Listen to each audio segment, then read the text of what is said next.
for attending. Ladies and gentlemen of the media, this morning at 0500 GMT, Transparency International released its 18th Annual Corruption Perceptions Index, which has become a signature tool widely used around the globe to measure the perceived levels of public sector corruption in 176 countries. The results demonstrate that corruption controls societies around the globe. 2/3 of the 176 countries ranked in the 2012 index score below 50, on a scale from 0 to 100, with 0 perceived to be highly corrupt and 100 perceived to be very clean. The results demonstrate that public institutions need to be more transparent and powerful officials held more accountable. According to the chair of Transparency International, Huguette Labelle, governments need to integrate anti-corruption actions into all public decision-making. Priorities include better rules on political financing, making public spending and contracting more transparent, and making public bodies more accountable to people. After a year of focus on corruption, we expect governments to take a tougher stance against the Corruption Perceptions Index 2012 results demonstrate that societies continue to pay a high cost of corruption. The results: 2012, Denmark, Finland, and New Zealand tied for first place with scores of 90, helped by strong access to information system and rules governing the behavior of those in public positions. Afghanistan, North Korea, and Somalia once again cling to the bottom rung of the index. In these countries, the lack of accountable leadership and effective public institutions underscore the need to take a much stronger stance against corruption. Guyana is ranked at 133 with a score of 28 out of 100. And this rank is on par with Comoros, Honduras, Iran, Kazakhstan, and Russia. This ranking places us at the bottom of the English-speaking Caribbean, with only Haiti below us at number 165. It is noteworthy that in the Caribbean, Barbados ranks at 15 with a score of 76. Both St. Lucia and Bahamas rank at 22 with a score of 71 each, and St. Vincent and the Grenadines rank at 36 with a score of 62. Congratulations to those countries. Ladies and gentlemen, the United Nations International Anti-Corruption Day is observed on the 9th of December. United Nations Secretary General, Mr. Ban Ki-moon, has said that corruption afflicts all countries, undermining social progress and breeding inequality and injustice. When desperately needed development funds are stolen by corrupt individuals and institutions, poor and vulnerable people are robbed of the education, healthcare, and other essential services. And all of us have a responsibility to take action against the cancer of corruption. And on this International Anti-Corruption Day, let us pledge to do our part by cracking down on corruption, shaming those who practice it, and engendering a culture that values ethical behavior. Transparency Guyana endorses the message of the United Nations Secretary General, and on this occasion of the UN Day Against Corruption, and given the ranking of Guyana at 133 on the 2012 Corruption Perceptions Index, this confirms the public perception that corruption remains a serious problem in Guyana. Transparency Guyana therefore calls urgently on the government for the following.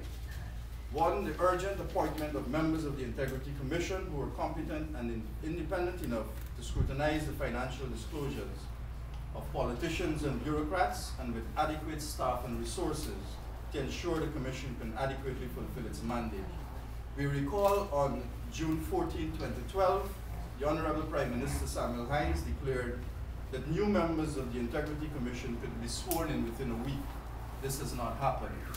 Secondly, we call for the urgent appointment of members of the decade-awaited Public Procurement Commission to provide independent oversight of public procurement and to minimize government's involvement in public procurement. The Constitution was amended in 2001 to make provision for this, but this has been honored in the breach. We call for laws to be implemented to regulate election campaign financing within a statutory regulatory scheme governing political parties and accountability to political parties. We call for the implementation of modern anti-corruption legislation and for the implementation of whistleblowing legislation. We call for the enforcement of existing anti-corruption laws by investigating and prosecuting the corrupt. We call for the strengthening of existing anti-corruption institutions such as the Guyana Police Force, the Financial Intelligence Unit established under the money laundering legislation, because it is our position that these institutions are weak and unable to counter serious white-collar crime and corrupt activities. It is our position that when there is weak institutions, it provides fertile grounds for corruption. We call for the appointment of an ombudsman to address grievances from members of the public. We call for all public monies to be placed in the consolidated fund and no public expenditure must be incurred without parliamentary approval.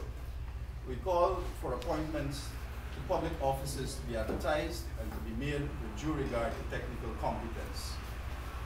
And we also call for the Access to Information Act, which was passed in Parliament, to be strengthened and made operational. Although passed in Parliament, it is not yet in effect. Transparency Guyana further calls for the strengthening of civil society and for other organizations such as the Guyana Bar Association, the Institute of Chartered Accountants, the Private Sector Commission, the Georgetown Chamber of Commerce, the Guyana Press Association, to become more involved in combating corruption by speaking out against corruption and being proactive within its own membership on tackling corruption and by partnering with Transparency Guyana for collective efforts. We call on you, the press corps, to be more vigilant in acting as a professional, impartial, and responsible watchdog body against corruption. Corruption is the world's most talked about problem, according to the Managing Director of Transparency International, Cobus Swart, and according to the BBC, corruption was the world's most talked about issue in 2010 and 2012. This is the end of our formal part of the press conference in terms of our presentation, and we are open to receiving questions from members of the press. On my right is Dr. Anand Gulsaran, who is a Vice President of Transparency Guyana, and on my left is Mr. Frederick Collins, who is the Secretary of Transparency Guyana.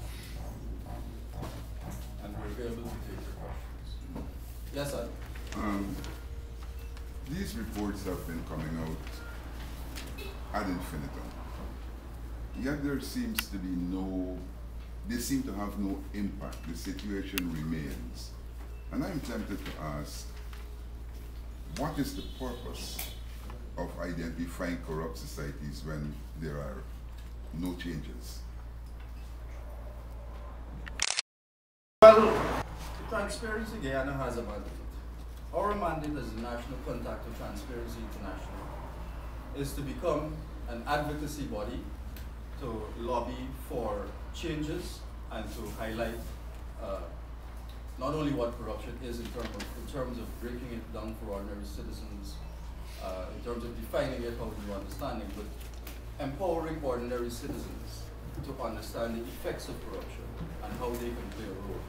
So we wouldn't want to be that pessimistic to say that nothing can be done. We believe since we came into existence, we have raised the level of conversation on corruption, and we have been taking our messages out because we believe we need to break down our messages for ordinary citizens on what role they can play so they do not believe that they're removed from the process. And as a fledgling organization, we have our challenges, but we are here to stay, and we're more optimistic than pessimistic. I don't know if you want to add anything to that. Yes, you know. Thank you, Adam. When you look at the Corruption Perceptions Index, Denmark, 90%, Finland, 90%, New Zealand, Sweden. What I see is that, and my own experience is that the developed countries are looking at the CPI in a very serious way. And they're doing everything possible to get to the top of the table. So I think the CPI is very important if countries appreciate that levels of actual corruption are not easy to identify, and therefore we have to go to the next best substitute, which is a corruption perception index. Perception. So countries like Guyana and many other countries that in the lower round, if they could take the corruption perception index in good faith as an indicator as to how people feel about levels of corruption, and they take the CPI seriously, and they listen to civil society and other interest groups in terms of suggestions as to what needs to be done to improve your ranking, then we would see an improvement in the CPI. But so the first stage is the recognition of the fact that the CPI is the best possible indicator as of now as to what corruption is like, and take it seriously, accept the results in good faith, and do something, and so next year you can have a better rating. And the more developed countries are doing that, and this is why they're up in the ladder.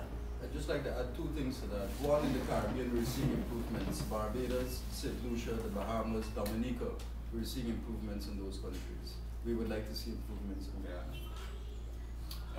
In terms of the question that Adam asked, in the wider world, I would like to point out that in our neighbor Brazil, before the report about the judge who had taken down the politicians here, people who were close to Lula, I had read that he was being looked at as a laughing stock.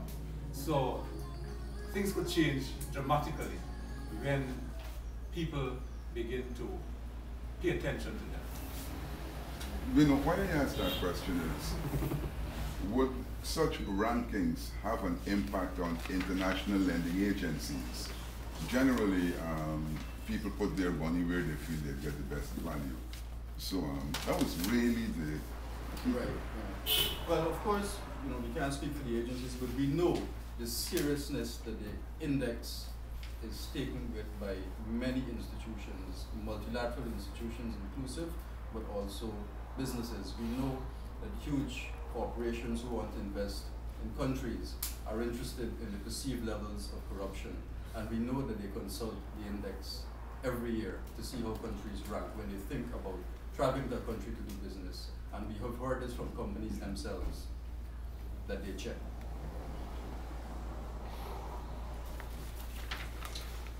Mr. Broussard, you listed a number of callers in your statement. Yes. My question to you is what plans the organization has to engage the government to try to have some of these calls materialize? Well, we definitely plan to increase our efforts to have some of these institutions implemented and so on within the coming year. Some of the work that we've planned, including trying to seek funding to help us to do our work, includes work in these areas such as technical expertise to help with elections, campaign financing, for example. So we're looking to do a little bit of the work, and we can present that to Parliament and to the government as the beginning of draft protocols, perhaps a draft bill. Those are the kind of goals that we have to help to push the process forward. Now, to send that, Gino, what efforts or what is the relationship with TI Guyana and the government agency with whom you've had to interact? What's the relationship like? How do they view you when you go to inquire? Well, I would say so far we've had a reasonably healthy relationship. When Transparency Guyana was launched with a Freedom of Information seminar, the government participated. We thought it was a very good gesture, a measure of good faith, and there were actually two presentations from the government. One by Minister of Finance, Dr. Ashley Singh, and one by the Ministerial Advice and Governance. And recently I was approached by the Minister of Natural Resources, Mr. Robert Broussard, who indicated that he would like to work with Transparency Guyana in relation to the mining industry and the extractive industries. And we have received invitations to participate in some of these consultations. I received another one this morning. Because, you know, usually when these reports come out, it's discredited saying it's yeah, they're anecdotal and the contact wasn't made with government agencies. So that's why I want to know the level of interaction and how that interaction has been going. Yeah. So it's a good thing. What exactly can Guyana do to enhance its, strengthen its perception? What can it do? We believe that if some of the calls that we've made are honored with the implementation of and the enforcement of existing legislation, campaign financing, improving public procurement, modern anti-corruption legislation, improving the money laundering activities. If those institutions that are currently weak are strengthened, then we can see proper investigations, we can see prosecutions, we can see institutions functioning in an independent and impartial way. That would certainly improve the perception that corruption is flourishing in Ghana. Because our position is once you have weak institutions or institutions that laws and the Constitution provide for that do not exist and are being delayed, then that fuels corruption. Larry Tyson, how do they go about rating Ghana? Well, the Transparency International has its own methodology, and in fact 2012 is the launch of a new and improved methodology. So Transparency International has asked that comparisons not be made with countries prior to 2012 because of this change in methodology. The change in methodology has made it more simple and includes a lot more access to data and resources. So the information on that is available on the website as well in terms of how it is. Well, basically, they do surveys of people who are very knowledgeable, country experts, funding agencies. We have a number of institutions like the World Economic Forum, the Intelligence Unit of the Economist magazine, and a number of other agencies that really know and people who are experienced in what's going on in Ghana, and they give you. So they carry out surveys, not one, not two, not three, maybe minimum is 3, but they could do about a dozen, and then they gather the results. And this year they've added 13 more sources. They've added 13 more. And if I could quote directly from information that they've sent to us, it draws on additional data sources from independent institutions specializing in governance and business climate analysis. And the sources of information used for the 2012 index are based on data gathered in the past 24 months. So it has been an ongoing exercise. Dr. Wilson, to what extent are our annual Auditor General's reports used as one of the yardsticks by which they measure perception? Well, looking at the 2011 Auditor General report, although I have my own reservations about quality, there is evidence of lots of things going on, like payment to contract. I've seen a lot of that. I've seen the new GPCA procurement with jobs and medical. All of that are indicators of corrupt behavior. What I would like to see is not just a once-a-year report from the Auditor General. I wrote something to the effect that I would like to see more performance audit-related studies, reports being issued throughout the year, so that the annual report of the Auditor, which comes out 9 months after the close of the year. So if something happens on January of 1 year, it's 19 months after, then we will hear it's too late. So I would like to see a shorter annual report and more periodic short performance audit reports. You know, January, February, maybe you could do 12, maybe you could do 6 for the year. And in this way now, the reports are going to be more timely in terms of what is going on at, you know, based on sensitive areas in government. So yes, the Auditor General report can be used as a very important tool to help to, but the audit obviously needs to re-engineer itself to deliver more than what But it is does doing. CI use government's Auditor General's reports around the world as part of the yardsticks to measure perception? The answer is no. The answer is no because it's all about perception and they do surveys. I don't think they'll be using the original because it comes out 2012 will come out in September 2013 and today Transparency is issuing the Corruption Perception Index for 2012. So if you rely on the originals, why you have to wait until September? So then, gentlemen, from where you sit, what do you think has influenced the ranking that has had? Well, knowledgeable people's perception based on surveys carried out here, how people view. Yes, and what areas, specifically, what do these surveys ask for, and in the case of Ghana, what did they come up with that resulted in this ranking? I'm not sure specifically what questions they would have asked. I'm sure they must have asked about the police, the customs, And we were not a part of that exercise. We were not involved in the survey, so we wouldn't be able to, but I'm sure they would have asked about the judiciary, the police, customs, inland revenue, and procurement practices. Which brings me. Businessmen, they might ask how they manage to get along and what are some of the areas that they find problems with. That brings me to my question. I was going to ask if transparency is going to be taken seriously, especially by government. You need to be visible in all these little agencies that corruption, you hear daily stories about corruption.